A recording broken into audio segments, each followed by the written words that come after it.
As a Whatcom County resident, I get excited about fresh fruit and fresh vegetables, and strawberries are kind of the first start of, coming into summer.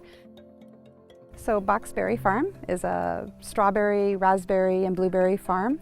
Right now we are in strawberry season.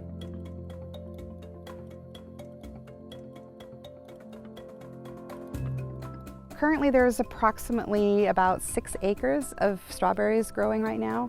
So you kind of want to have a variety of berries that come early, come at normal strawberry time, and then another variety that might be a little bit later in the season so that you can keep selling and providing fresh strawberries. We have 2 terms, we pick and you pick. So we pick is obviously us picking in the morning and bringing it to our stores or to the Hagen stores where people can buy their berries in a flat of some sort container.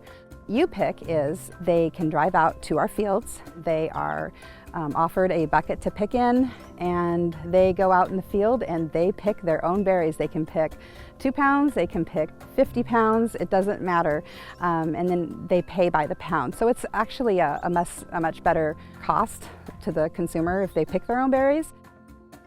The best part of strawberry season or any of our berry seasons is just being able to provide to our community fresh produce and fresh fruit, and giving the experience of strawberries and raspberries and blueberries, whatever berry it be, to the children and to the families, and it's just been a really integral part of our community.